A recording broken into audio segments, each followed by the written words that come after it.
Yes बच्चों, में आपको चैप्टर 3 स्टार्ट किया था हमने। चैप्टर 3 का pair of linear equation in two variable. देखो सबसे पहले x plus 8 is equal to 0, ये क्या है, वन वेरिएबल, क्योंकि इसमें केवल x है। x plus y is equal to 7, ये क्या है, टू वेरिएबल, क्योंकि एक वेरिएबल x है, एक वेरिएबल y है। इसमें हल्का इंट्रोडक्शन दे रहा हूँ पहले मैं। ये देखिए, ये लाइन जा रहा है, एक लाइन है, एक इक्वेशन है, एक इक्वेशन है, ये यहाँ पर इंटरसेक्ट कर रहा है। इसको बोलते हैं इंटरसेक्टिंग लाइन। क्या बोलते हैं इसे? Intersecting line. इक्वेशन का स्टैंडर्ड फॉर्म होता है A X plus B Y plus C is equal to 0, a1x plus b1y plus c1 is equal to 0, a2x plus b2y plus c2 is equal to 0। जैसे for example लिखता हूँ मैं 2x plus 7y equal to 8, ये equation लिख रखा है 2x plus 7y equal to 8, ये 2x minus 7 plus 7y plus 8 इधर आ करके माइनस 8। तो a का रोल कौन प्ले कर रहा है इसमें? 2, b का रोल 7, c का रोल माइनस 8। ठीक है, अब ये दो इक्वेशन है, मैंने ये लाइन बनाई ना, एक लाइन ये, एक लाइन, एक इक्वेशन है a1x plus b1y plus c1, दूसरा a2x plus b2y plus c2 is equal to 0। अगर a1 upon a2 b1 upon b2 के बराबर नहीं है तो हम लोग बोलेंगे कि किस किस्म की लाइन है? इंटरसेक्टिंग लाइन है। और ये इक्वेशन क्या है? कंसिस्टेंट। इक्वेशन क्या है? कंसिस्टेंट। और सोल्यूशन कितना आएगा इसका? यूनिक। ये कंडीशन है for unique solution. Equation consistent होगा, सोल्यूशन यूनिक होगा, लाइन इंटरसेक्टिंग होगा, a1 upon a2 b1 upon b2 के बराबर नहीं होगा। दूसरे किस्म का आ गया ये लाइन मीट नहीं करेगी, ये लाइन मीट नहीं करेगी, तो हम लोग बोलेंगे नो सोल्यूशन। क्या बोलेंगे हम लोग? No solution. इक्वेशन इनकंसिस्टेंट होगा। a1x plus b1y plus c1 is equal to 0, a2x plus b2y plus c2 is equal to 0। देखो ये इक्वेशन, दो इक्वेशन लेके इसमें क्या होता है जिसमें नो सोल्यूशन होता है? a1 upon a2 b1 upon b2 के बराबर होता है, परंतु c1 अपॉन c2 के बराबर नहीं होता है। तीसरा किस्म का a1 देखो ये तीसरा किस्म का है, एक लाइन के ऊपर दूसरा लाइन, ओवरलैपिंग लाइन बोलते हैं इसे। a1 upon a2 b1 upon b2 c1 upon c2, तीनों के तीनों क्या होते हैं? बराबर। तीनों के तीनों बराबर होते हैं। इसके मैनी सोल्यूशन होते हैं, इनफाइनाइट सोल्यूशन होते हैं। इक्वेशन कहा जाता है इसे कंसिस्टेंट। इक्वेशन क्या जाता है इसे? कंसिस्टेंट। इसका रूल क्या होता है? देखो जैसे इक्वेशन दे रखा 2x plus 3y minus 4 is equal to 0, ये भी बिल्कुल सेम है। अगर सबको 2 से मल्टीप्लाई करो तो 4x plus 6y minus 8 is equal to 0। इसको कुछ भी कर सकते हो, 2 3 4 5 मल्टीप्लाई डिवाइड सेम नंबर से, काटेंगे पिटेंगे तो दोबारा वही आ जाएगा। देखो अगर इसको काटोगे तो दोबारा वही आ जाएगा, तो उसको बोलते हैं हम लोग many solution, infinite solution. Condition क्या होती है? कंडीशन याद रखना आपने इसमें, a1 upon a2 is equal to b1 upon b2 is equal to c1 upon c2। अब मैं आपको समझा रहा था कि x plus y 8, x minus y is equal to 2, ये दो इक्वेशन है। ये दो क्या है? इक्वेशन है। इस दो इक्वेशन को किस किस तरीके से हम लोग सॉल्व करेंगे, केवल मैं उसका बता रहा हूँ। एक तो हम लोग सॉल्व करेंगे इसे एलिमिनेशन मेथड से। देखो उसके 3 मेथड बता रहा हूँ जो हम लोग पढ़ेंगे। एक हमारा सब्स्टिट्यूशन मेथड,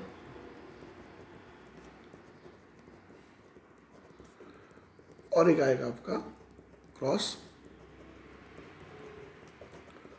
मल्टीप्लिकेशन मेथड। ये 3 मेथड से हम लोग इसको सॉल्व करेंगे।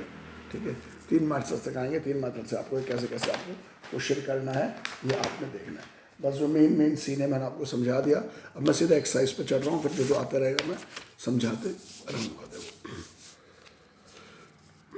एक्सरसाइज आ गया आपका 3.1।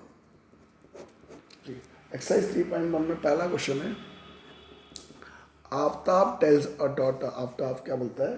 टेल्स हिज डॉटर, अपने बेटे को, डॉटर को कहता है, बेटी को कहता है, 7 साल पहले I was 7 time as old as you were.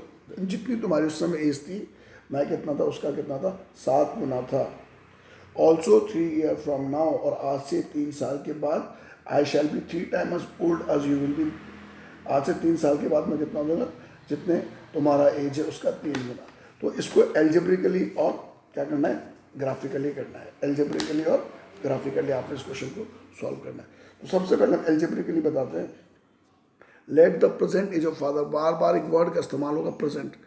Late present age of father, present age of father be, father का प्रेजेंट एज को क्या मान लेंगे हम लोग? x। ठीक है, फादर कौन है? आफ्ताब। फादर कौन है? आफ्ताब। आफ्ताब की एज को हम मान लेंगे x ईयर। और डॉटर की एज को, दो वेरिएबल है, पिताजी और बेटी का एज, डॉटर का एज का, डॉटर का प्रेजेंट एज ऑफ डॉटर क्या लिखा मैंने, पी एज मतलब प्रेजेंट एज ऑफ डॉटर, या present age of daughter be y year, ठीक है। पिताजी एक्स ईयर के, बेटी वाई ईयर की। सवाल को ढंग से पढ़ते जाना। Let present age of father be X year, present age of daughter be, थोड़ा यार कैमरे की सेटिंग के लिए राइटिंग वाइटिंग बेकार आ रही है। Let present age of daughter भी वाई ईयर। अब ये बोल रहे Aftab tell his daughter 7 year ago, Aftab कह रहा है कि 7 साल पहले मैं तुम्हारे एज का, देखो यहाँ लिखेंगे हमने 7 ईयर अगो लिखा मैंने, 7 ईयर अगो। अभी पिताजी कितने साल के, एक्स साल के, 7 साल पहले कितने होंगे, एक्स माइनस 7, ठीक है, ध्यान सुनिए। और जो लड़की है डॉटर कितने साल की होगी, वो भी वाई माइनस 7 की होगी।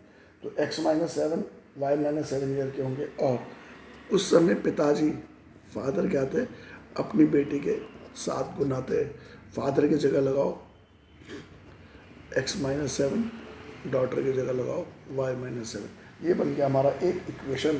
कैसे बन गया इक्वेशन, एक्स माइनस 7, 7 वाई, 7 7 से 49, प्लस 7 वाई इधर आकर के माइनस 7 वाई, माइनस 7 इधर आकर के प्लस 7, तो x minus 7 y equal to minus 42।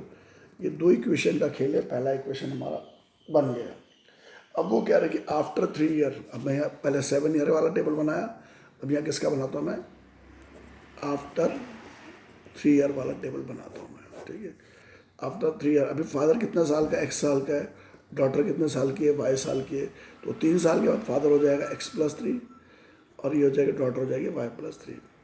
Father क्या होएगा, 3 गुना होएगा अपने बेटी के एज का। फादर अपनी बेटी के एज का कितना होएगा, 3 गुना, ठीक है। अब फादर की जगह लगाओ एक्स प्लस 3, डॉटर की जगह लगाओ y plus 3, x plus 3, 3 into y, 3 y, 3 3 या 9, एक्स प्लस 3 वाई इधर आकर के माइनस 3 वाई, 9 प्लस 3 इधर आकर के माइनस 3, तो x minus 3 y equal to 6। क्या आ गया, एक्स माइनस 3 वाई की वैल्यू क्या आ गई आपकी, 6 आ गई। ध्यान से देख रहे होंगे, कुछ समझ आ रहा होगा कि नहीं आ रहा होगा। ये तो हम लोगों ने क्या बना दिया इसे, ग्राफिकली। क्या बना दिया हमने से, ग्राफिकली बना दिया। ग्राफिकली केवल आपने क्वेश्चन बनाना है, इसको सॉल्व नहीं, सॉरी, एल्जेब्रिकली बनाया। इसे क्या बनाया हमने, एल्जेब्रिकली बनाया। ये दो इक्वेशन हमने एल्जेब्रिकली बना दिया, एक ये और एक ये, ठीक है। अब आपने इसे ग्राफिकली क्या करना है, सॉल्व करना है। ग्राफिकली क्या करना है, आपने सॉल्व करना है। देखो ग्राफिकली सॉल्व करने के लिए क्या करा हमने, देखो थोड़ा सा ऐसे करके रखना पड़ेगा, जगह की थोड़ी प्रॉब्लम है, ठीक, कैमरे का खेल, जगह की प्रॉब्लम। यहाँ देखो x minus 7 y equal to minus 42, पहला इक्वेशन है। एक्स माइनस, देखो अगर आप टेबल बनाओगे ऐसे करके, यहाँ आपने एक्स लिखा, ठीक है, क्या लिखा आपने ऊपर एक्स, और नीचे क्या लिखा आपने वाई। देखो वाई किसके बराबर है, एक्स माइनस 7 बाई 42। अगर आप इसको देखोगे तो एक्स माइनस 42 इधर आकर के प्लस 42 इक्वल टू 7 वाई। तो वाई की वैल्यू क्या आएगी, एक्स प्लस 42 अपॉन 7। यहाँ देखो ढंग से देखो, एक्स प्लस 42, वाई की वैल्यू हो जाएगी एक्स प्लस 42 अपॉन 7। अब हम लोग क्या करेंगे, वैल्यू पुट करते रहेंगे, आंसर निकलता रहेगा। एक्स से वाई की वैल्यू एक्स प्लस 42 अपॉन 7। अब जो वैल्यू लेते हैं हम अपनी मर्जी से लेते हैं तो अपनी मर्जी से, पर लेना ऐसा चाहिए ताकि जो आंसर ढंग से निकल जाए। अब ध्यान से देखते रहो मैं क्या कर रहा हूँ, कैसे सॉल्व कर रहा हूँ, मेरे तरीके को ज़रा देखना। एक्स की वैल्यू को मैंने 0 लिया, तो यहाँ आ गया 0, 0 प्लस 42, 0 प्लस 42 42 रहेगा, 42 को 7 से डिवाइड करा तो वाई की वैल्यू कितनी आ गई, 6। दूसरा एक्स की वैल्यू 7 लो, 7 प्लस 42 49, 49 को 7 से डिवाइड करा 7। तीसरा वैल्यू लो 14, एक्स की वैल्यू 14 लो। ये अपने हिसाब से लेते जाओ, 42 प्लस 14 लेना ऐसा कि ताकि डिवाइड होने के बाद आपका आंसर खटाखट बिल्कुल सही आ जाए। कोशिश करो हर बार 4 लो, 4, 3 वैल्यू नहीं 4 वैल्यू लो, ठीक है। फिर आपने इसका वैल्यू क्या लिया, आपने 42 लिया, 42 प्लस 42 84, 84 का 7 से डिवाइड कर रखा है। ग्राफ में अब कौन कौन सी वैल्यू प्लॉट करेंगे, एक्स का 0, वाई का 6, इसका 7, इसका 7, एक का 56, एक का 8, एक का 42, एक का 12। ये आप ग्राफ में क्या करेंगे, प्लॉट करेंगे, ठीक है। ग्राफ में इसका प्लॉट हो जाए। तो ये हमने पहले इक्वेशन की तैयारी कर ली है, पहला इक्वेशन है, इसकी तैयारी कर ली। यहाँ लिखेंगे हम table for equation 1, table for equation 1। अब ऐसे करके हम बनाएंगे table for equation 2, table for equation 2, table for equation 2। Equation 2 क्या था, इक्वेशन 2 था x minus 3 y equal to 6, x minus 3 y equal to 6, ठीक है। अब मैं इसका भी टेबल बना रहा हूँ। यहाँ देखो, यहाँ x लिखा, यहाँ लिखा y, देखो x minus 3 y equal to 6, x देखो x प्लस 6 यहाँ के माइनस 6, 3y, y की वैल्यू x माइनस 6 अपॉन 3, ठीक है। y की वैल्यू कितनी आ गई, x माइनस 3 अपॉन 6। जो बच्चे रोज़ थोड़ा पढ़ेंगे तो कुछ होएगा, जो बच्चे लॉकडाउन का पूरा आनंद लेंगे, ठीक है, तो भाई फिर आनंद ही आनंद आएगा। देखो 6 ये हो गया आपका। देखो अब हम लोग x की वैल्यू 6 डालते हैं, 6 में 6 गया 0, 0/3 0।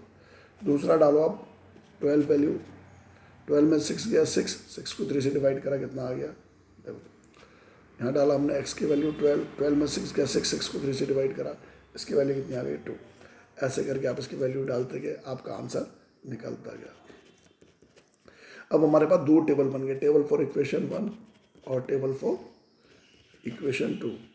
ये मेरी राइटिंग बहुत सुंदर नज़र नहीं आ रही, लेकिन आपको तो बच्चों आपने एग्ज़ाम देना है, मैंने एग्ज़ाम देना नहीं है, ठीक है।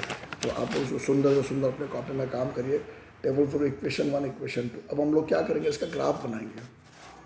देखो ग्राफ बनाते हुए क्या करेंगे हम लोग, ऐसा लाइन बनाया हमने, ठीक है। यहाँ देखो, क्योंकि एज की बात हो रही है, देखो ध्यान से सुनो, एज की बात हो रही है, तो एज कभी भी नेगेटिव नहीं होता। तो हमने जो ग्राफ को, इस टाइप का ग्राफ हम बना रहे हैं इसमें, ये बिल्कुल सही है। नेगेटिव वाले पोर्शन को हमने अवॉइड कर दिया, केवल पॉजिटिव पॉजिटिव वाले को लिया। 0, देखो 5, 10, 15, 20, 25, 30, ठीक है, 0, 5, 20, 30, 35, 40 और ये 45। आप ग्राफ में ज़रा ढंग से बनाना, ध्यान से सुनिए।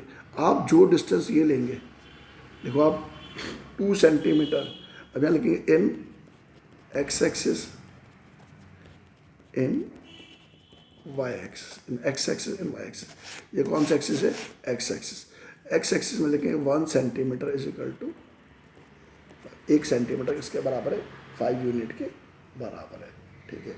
इसके बाद यहाँ देखो, यहाँ जो है हमारा, अब हम ग्राफ बना रहे, इसका क्या ग्राफ बना रहे हम लोग। देखो नीचे का नंबर आएगा कि तो 6, 7, 8, 12, इस वाले में 6, 7, 8, 12 है, इसमें 0, 2, 4, 12 है, तो बहुत बड़े बड़े वैल्यू नहीं है, ठीक है। तो हम लोग क्या करेंगे, इसको 5, इसको हमने लिया 10, इसको हमने लिया 15। जैसे हमने यहाँ लिया 1 सेंटीमीटर को 5 यूनिट, तो हमने यहाँ 1 सेंटीमीटर यहाँ भी क्या ले रखा है आपका 5 यूनिट, ठीक है। तो 1 यहाँ ले लेंगे 2 सेंटीमीटर, चलो 5 यूनिट, या वही सेम रख लो, यही रख लो 1 सेंटीमीटर, ताकि कंफ्यूज ना हो। 5, 10, 15। अब सुनो, अब पहले वाले में प्लॉट कर, क्या प्लॉट करना है, पहले वाले का ग्राफ ये है। देखो पहले वाले का 0, 6, x0, y6, x0, ठीक है, y6, 5 और 10 है तो 6 यहाँ आएगा, ठीक है। दूसरे वाले में बोल रहे 7, 7, ये 5 और 10 है, 7 ही आया, लगभग 7 कहाँ आएगा, यहाँ आएगा, हाँ ये 7, 7 आया, 7, 7 आया। तीसरे वाले में क्या लिख रखा आपका 56 और 8, क्या लिख रखा आपका 56 और 8। तो 56 और 8 जो लिख रखा आपका, नहीं मैंने क्या लिखा है इसका 0 और 6, 7, 7, ठीक है, सॉरी 56 ने 14 है, ठीक है, 14 और ये 8, 14 कहाँ आएगा हमारा, 14 हमारा यहाँ आएगा, 14 और 8 हमारा लगभग यहाँ, ये पेंसिल से बनाना बेटा, पेंसिल 14, 8। ग्राफ बहुत सुंदर नहीं बना रहा हूँ मैं, 14, 8 समझ रहे होंगे मेरे बच्चे। 42 का 12, 42 का 12, अब ये 40 और ये 45 है, 42 लगभग यहाँ आएगा, 42 का 12। ग्राफ में बनाएंगे, ग्राफ ही में सुंदर बनेगा ये 42 का 12। अब ये जो लाइन है, ये लाइन बिल्कुल सीधी जानी चाहिए, ये लाइन बिल्कुल सीधी जानी चाहिए। इसका मतलब क्या है, हमारे पॉइंट लेने में क्या हो रखा है, थोड़ा गड़बड़ हो रखा है। ये लगभग हमारा ग्राफ में ये सीधी ऐसी लाइन जानी चाहिए। ग्राफ में बनाएंगे, अगर आपको नहीं समझ आया मैं ग्राफ में ही बना के दिखाऊंगा, वैसे बन जाएगा, कोई मुश्किल काम नहीं है। तो ये हमारा पहला लाइन हो गया। दूसरा लाइन हो गया, दूसरा इक्वेशन यहाँ पर देखिए, ठीक है, शायद ग्राफ दिखाने आप लोग, फिर दोबारा समझाता हूँ मैं। देखो सबसे पहले जीरो पे इक्वेशन, अगर आप टेबल 1 देखोगे तो जीरो पे 6, जीरो पे क्या आ गया 6, 7 पे 7, ये 5 6 7 है, 7 पे 7, ठीक है। तीसरा है 14 पे 8, तीसरा क्या है आपका 14 नहीं 12 पे रुको, हाँ 14 पे 8 है, 14 कहाँ है आपका, ये 14 है, 14 पे क्या आएगा, ये 14 पे 8, हाँ ये नहीं, यहाँ लिखते भी जाओ। ये वाला पॉइंट कौन सा है आपका, ये वाला पॉइंट है पहला पॉइंट 0 6, ये वाला पॉइंट है 0,6। दूसरा पॉइंट क्या है आपका 7 7, ये भी 7 और ये भी 7, ये है 7 7। तीसरा क्या है 14 8, ये 14 है और ये क्या होना चाहिए 8, ये 14 8 यहाँ आएगा, ये 14 8, ठीक है। चौथा क्या है आपका 42 12, 42 और ये आना चाहिए 12, बस यहाँ थोड़ा गड़बड़ हो रहा है क्योंकि ज़्यादा ऊंचा चला गया, लगभग यहाँ आना चाहिए, ये ऐसे करके 42 12, ये क्या आना चाहिए 42 12। कॉपी में बनाना थोड़ा कोशिश करना। तो ये हो गया हमारा पहला एक लाइन, ऐसे करके पहला लाइन। अब दूसरा लाइन देखो, दूसरा लाइन में लिख रखा है 6 0, ये 6 में आ गए और 0, क्योंकि y की वैल्यू 0 है। देखो x एक्सिस में y 0 और y एक्सिस में x 0, ठीक है। अब यहाँ लिख रखा है इन्होंने, दूसरे वाले में लिख रखा है इन्होंने 6 0 लिख रखा है। 6 0 का मतलब क्या हो गया, 6 0 का मतलब हो गया आपका x की वैल्यू 6 और ये 0, हाँ यहाँ ध्यान से देखेंगे आप। तो अब क्या होएगा हमारा जो दूसरा वाला जो हमारा ग्राफ बनेगा, वो ग्राफ हमारा, अब बाकी हम लोग आपका नेक्स्ट क्लास में पढ़ाएंगे, क्योंकि ग्राफ के साथ पढ़ाएंगे तब मज़ा आएगा। इसको बिना ग्राफ के आपको समझ नहीं आएगा, बोलोगे सर मज़ा नहीं आया। तो नेक्स्ट क्लास हमारी जब होगी फिर हम इसको ग्राफ के साथ ही कराएंगे।